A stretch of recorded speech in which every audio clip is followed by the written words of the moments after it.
Greetings everyone, and Great here with another HPower's 3 replay. So on the top right side as this blue Iroquois, we have KindaCat. We now got a fresh bandit blowgunner. Spawn on the bottom left side as a red Chinese, we have 29671650552. Who decides to punch that blowgunner there, or maybe that was a pirate. We're in a place with Turkey, so somewhere in North America, maybe Caribbean with the pirates and blowgunners, maybe Florida. I know Turkeys are definitely New World rather than Old World. That's all I know. Let's see, how about the natives? Maybe they can tell you where we're at. We got the Travis deployed next to the Carib settlement, so it's something near the Caribbean. Could be Florida. Could be one of the Caribbean items. And we've got the Seminole. Okay, this is definitely Florida. Seminoles are Florida. And we get the Seminole Sharpshooter Bowmen. So we got archers and blowgunners, which I both think are a similar unit. But against infantry, I wonder if... I know the blowgunners are... They're probably a skirmisher variant, like the archers. So they're probably both archaic archers, I'm guessing. Of course, let's take a look at the most very important thing. The name of the explorer. Chan. I have no idea if that's randomly generated or not. And Tomahawk. Alrighty then, that's quite a simple name. She is carrying a couple tomahawks. Either way, let's see what decks. None of the things I could get. It does have shipment available. Chinese player has brought in deck. T exports. Muster. He's immediately going for the first muster, which will give him, what, 2 village settlers at this point? There's 3 settlers there, so 3 settlers immediately. That's about right. Excuse me. Oh, it's got the consulate or the tea wagon, wood coin, Chuko news, standard army hit points, Quang pikemen, step riders, the Mongolian scourge, diplomatic intrigue, arquebusts, Chengdo swordsman, repelling volley, devil face armor, Bayang army, meteor hammers, hand mortars, intervention, higher Manchurian cavalry archers, 9 of them, Iron Ming iron troops, 18 population for 9, that's quite good, Chuko news, Wing pikemen, old dynasty reforms, infinite flying colors, and hired red and shields. Oh yeah, Age of Empires 3 does have some good music. All the Age of Empires game has some good music. Though I've never really played one of all the games I haven't played. Got villagers, exotic hardwoods, more villagers, chests of coin, all resources, tomahawks, conservative tactics, Kenyan horsemen, new ways, native treaties, native warrior combat, spice trade, forest prowlers, musket riders, Cayenne horsemen, 4 rams, Haudenosaunee woodworking. Receive all market woodcutting upgrades for free. And just immediately that's been active. Renegade French. Native warrior conscription reduces their costs and increase the build limit. Could be handy, good way to increase your numbers. Environmentalism. North American trade. And 20 Enyas, 4 light cannon, blood brothers, and the 22 Lepa allies. And that is a skirmisher variant, and gives them also their basic upgrade as well. Carver's got a war hut now deployed on the field, as well as a trading post. Blue is eyeing for the center of the map. The blue explorer is exploring its opponent's base. For the wonder, we do have the summer palace. It does give free bannered armies, as well as initially building up, gives you a shipment of 400 food.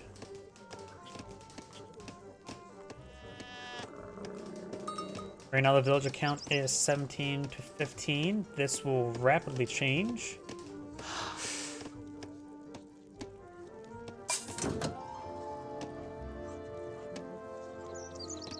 Good amount of herding there, keeping all that livestock, herd huntables in the nearest town center. Same here as well. And whatever sheep he found, he does go ahead and get them tasked to the village to improve their fattening rate. 90 wood. There's some more sheeple that can be led to victory.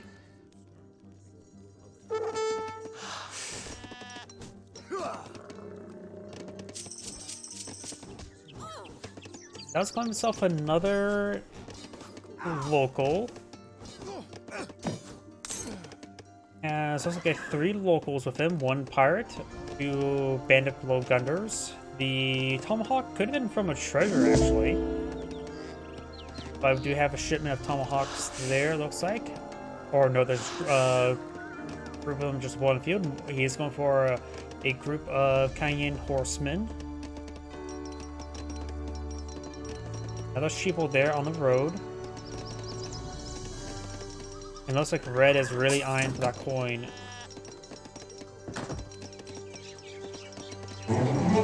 He does have a handful of Chuko news on the field. He may have gone for a shipment of Chuko news. Yes, he did. The first free banner army is on the way. Red has claimed himself a native scout on the land. Blue's trying to make his advance forward. As inside town center, it is maxed out. Nothing here will get one-shotted by the town center. Let's take out some of these extra units. Tomahawks are heavy units, so the Chukunos will get some bonus damage versus them. But now these horsemen advance forward. Irregulars now advancing forward. Ready to poke some of these guys in melee. They do ×4 damage versus cavalry. That's why you pull out the irregular, or the sentries rather than the irregulars. And it does ward away the horsemen there with the sentries.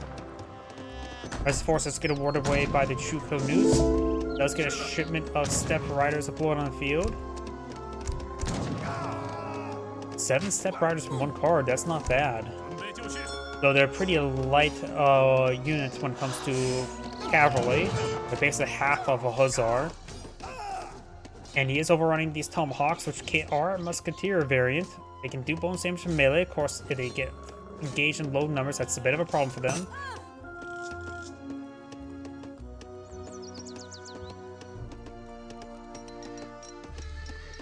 Looks like Red does force back the aggression first. There's the first free bannered army. Does get a handful of pikemen, as well as more Chuko news. Pikemen will be useful with a handful of horsemen, so it's probably adequate number there. More tomahawks being deployed in the field. I heard some camouflage there. It's probably that native scout. I see a blue dot here. Oh, that's just a sheep that's there. There's the native scout there, camouflage. The war chief will spot him if she gets close enough. But does get spotted there by the war hut. More tomahawks not being put on the field, so going for more Chuko news is still definitely a good idea. Yeah, doesn't have out a barracks. He's solely relying on his Summer Palace for his military. He's going defensive and for shipments, putting all his economy into to this next age up. He may be eyeing for flying crows, I'm guessing.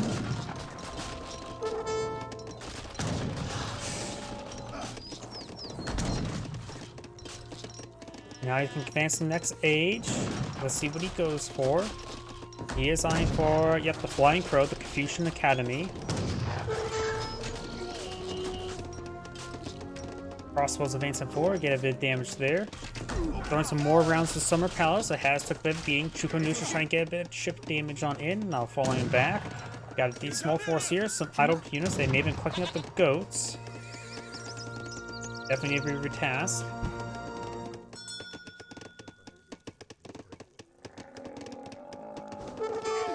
Good volley there. Let's take out one of the Chuko nodes. Can't be afford to lose any of these units at the moment.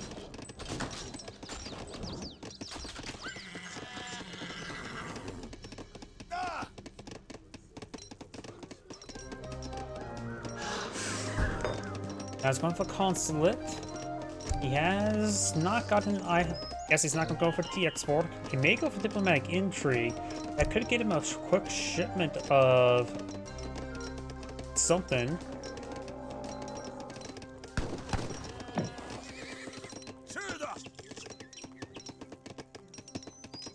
This horseman's moving around. Blue has backed on off.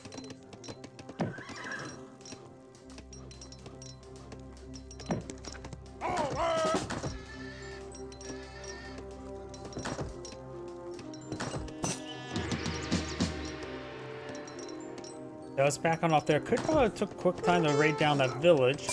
Now he's receiving some damage here. Now he's going for intervention. He has selected the British. That should give him a group of redcoats. Was it 6 redcoats? Villagers here needs to not be idle there, considering there's a bunch of military units advancing on forward. All of these villagers may go down. Watching the villagers firing away. Red's trying to advance forward. Does get some damage on those horsemen. Tomahawks just hitting away. You can't let these horsemen to engage the tomahawks. Does get the arquebus, the arquebus upon field. They'd be very effective versus these tomahawks. Villagers need to just not engage. Trying to stall out for the intervention shipment there. There's the redcoats. Does get a good volley there. Arquebus getting overrun by the horsemen. Villagers putting some pathetic damage in to aid them. And now got some irregular spawning field, trying to put some mass between him and the arquebus. Keep those horsemen away from the arquebus. He has saved most of the arquebus there. He had 8, now he's down to 5. Musketeers are on the front line, by the redcoats. His army does get cleaned up there, forcing him back. Now bringing a shipment of more arquebus. Very nice. He's also now doing territorial armies, which give him arquebus and Jangdo swordsmen. Both will be very useful in this situation. Swordsmen will help him stay safe from the horsemen, and the arquebus will be good for some tomahawks. And the swordsmen will still be useful versus the tomahawks themselves. Arquebus has been put on the field. Quickly going down these horsemen. These horses are being pinged on up. A couple musketeers remain for arquebus and musketeer. This horseman may kill off one of the villagers. Does kill off one of the villagers there. And now Red's trying to fall back. More horsemen being put on the field. He does have a bit of a export. He could perhaps bring a shipment of, what's it called, redcoats. That would be a good item. Some musketeers. He's bringing some more territorial armies now.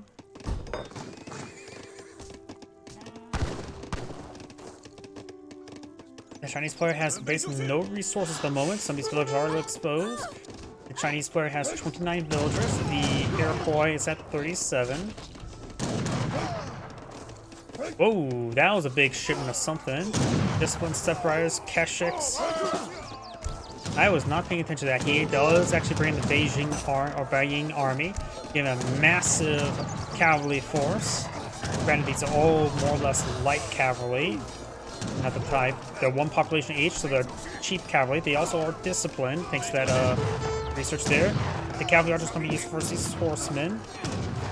Yeah, it does have a couple of those cavalry archers left. The tomahawks still firing away. Looks like we finish off by the arquebus now.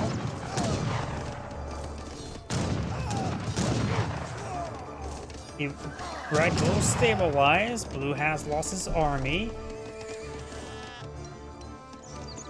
He's bringing in more tomahawks, more horsemen, and does bring in some blowgunners as well. I think that was a shipment from one of the natives.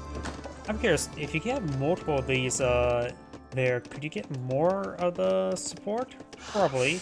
You could have got at least the Seminole settlement and 1 blowgunner to get 10 units instead. He did not. He just won a quick set of blowgunners, which you also take no population. They do bonus damage versus all infantry, so they're more or less a unique infantry unit. They do bonus damage versus infantry, a weird variation of the skirmisher. They do less damage versus heavy cav, but only heavy cav, so they'll still do full damage versus light cav. Now we've got more units here, including some redcoats. Yep, he definitely spent some export on that. He's bringing a shipment of Jangdo swordsmen. He has a sizable army. Now he has a flying crow as well. This artillery piece will make a big difference. The Iroquois is still in age 2. He's not going for age 3 anytime soon. A little bit low in resources. He has a decent army, but his opponent does have 46 military units, while he has a 27. Though horsemen are technically 2 population each, while pretty much this entire army is 1 population each. gonna start taking down the War Hunt now. Can't be losing that. The Flying Crow does do double damage to the structures, so it does around 450. A little bit over 450, I should say. I think it's like 456, if my math is incorrect. And the War Hunt does go down. The Iroquois is currently a population cap, which does pose a problem. We've got more territorial armies being employed in the field, as well as more flying crows.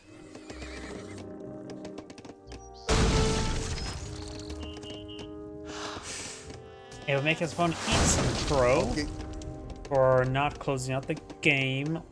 And what he could, he was pretty close to. He does have enough food for aging up. He can employ out some more archers because they only require food. And there you go. I think he sold some food off there too, so he can get his age up.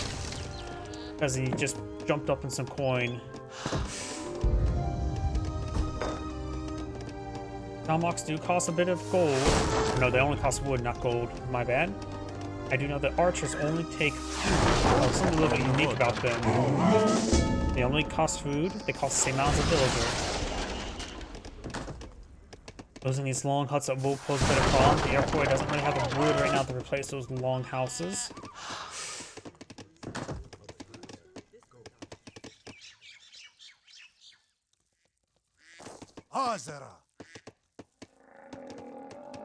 Now he's starting to age up. He's starting to go for the warrior. Can't think what that does off the top of my head. What he could use is probably whichever one provides him fast age up.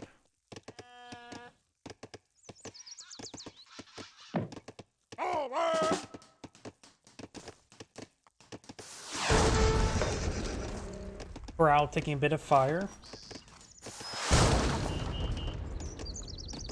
Blue's just trying to stall out to match his opponent's force. He doesn't have an anti-siege weapon in this age. Light cannon are a weapon that's available in Industrial Age, not Fortress Age. So he may need to find, if you get off the flying crows, that could be what that's his going to primary threat, the flying crows probably. And he has no direct counter to him, but his opponent can't mass produce him either, so they are going to be painful to deal to be hit by them.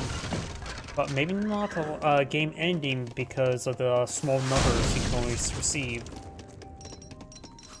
You have a higher Manchurian cavalry archers being employed on the field. A good dragoon variant to engage his opponents a large number of horsemen now.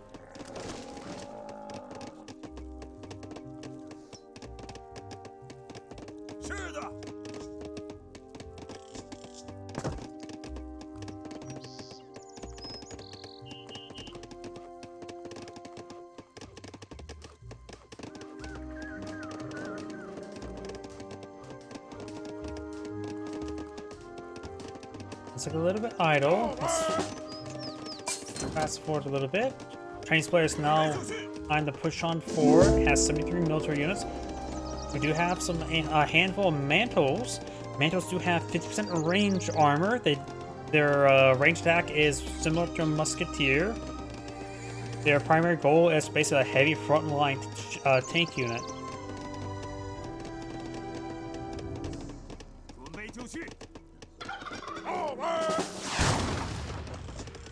You have a force.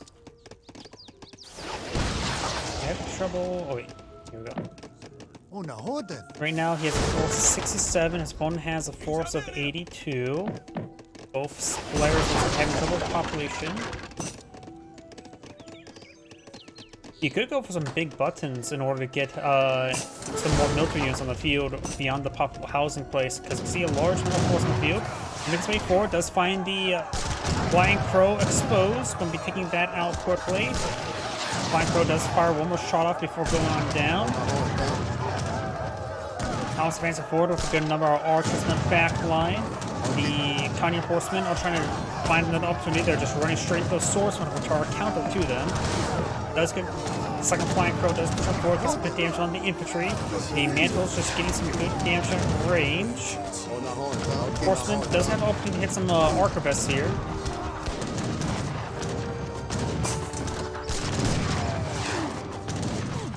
You have another war party improvement there. Just give some more tomahawks to work with. If I remember correctly, it was raiding party, a scouting party, then raiding war party, or it's a scout or raid, and then war is the second age big button. Should give him 8 tomahawks. We've got some renegade French. We do have now a lack of frontline units. We've got the horsemen, though his horsemen are all dead. The market does go down.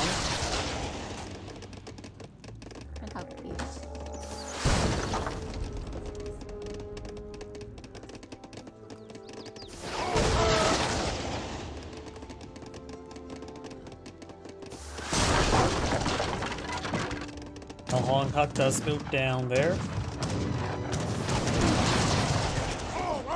Okay. Horsemen now advancing forward. If they can take out that flying crow, that'd be great. That's the primary job there. Got some force across the point of view. Got another renegade French cruisers. They are going straight into hand attack mode, so they get bonus damage here. This one, meteor hammers do have a bit of range attack there, but they are quickly going down. Tomahawk, all these forces are great in numbers. Orcus on the back line, which are the counter to the tomahawks. The one meteor hammers advancing on forward are iron flails. Most of the French, all the French cruisers have gone down. More musketeers over here. Tomahawks making the way forward. They're trying to engage in melee mode, or nope, they're just trying to hand the range. Archivists, while their bonus damage is present in hand attack mode, I suppose going to melee hand attack mode is the higher attack speed will equal out. And it looks like the Iroquois player does manage to win that fight there, but he's not advancing any farther forward. His army took a bit of a beating. Around 51 military units here versus 24. Another flying crow's almost deployed on the field. Now we do have the Forbidden Army now being deployed on the field. And another round, we got the higher Ming Iron troops now being deployed on the field. A pretty big mercenary group.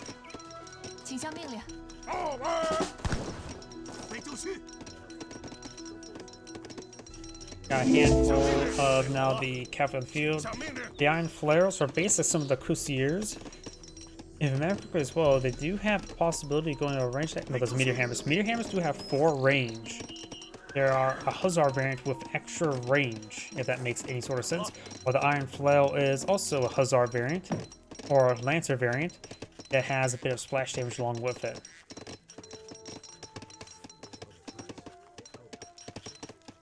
Red does have some villagers up here which could go down. Chinese player has 39 villagers. The Iroquois is at 51. And we do actually have some fishing boats not being deployed on the field. They're misrallied. Looks like they're being rallied right there. Which is simply not fish or whale. Actually, there's like 5 whale deposits on the map as well. That's quite a bit.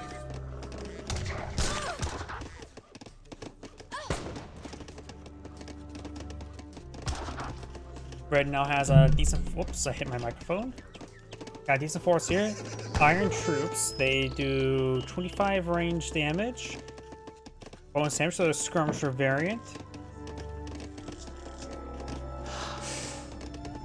Yep, no, they're archers, but archers and skirmishers. They're a light infantry unit.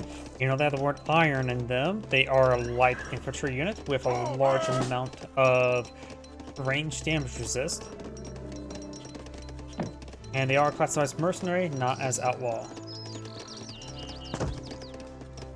Rosados. Okay.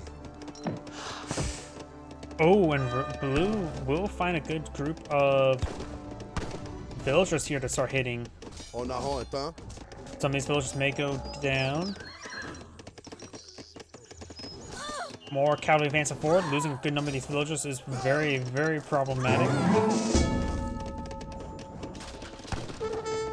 Does get some villagers at the garrison side of the village. Does manage to escape on out of there.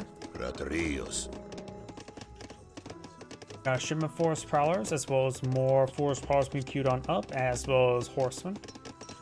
No additional villagers for the Chinese player. He's low on, excuse me, low on food. There's some turkey down here. Not a whole lot of turkey. There's a reason why he was hunting up here. There's a lot of food he can utilize. Another longhouse being pulled on out.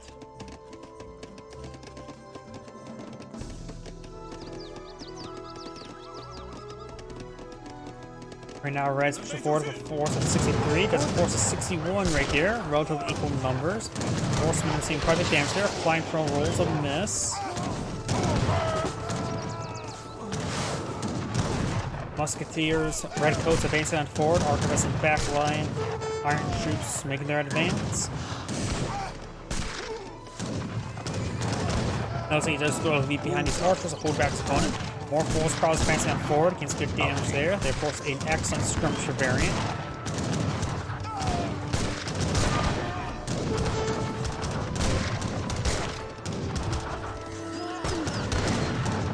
Horsemen trying to advance on forward. There's a large force here that's vulnerable to horsemen.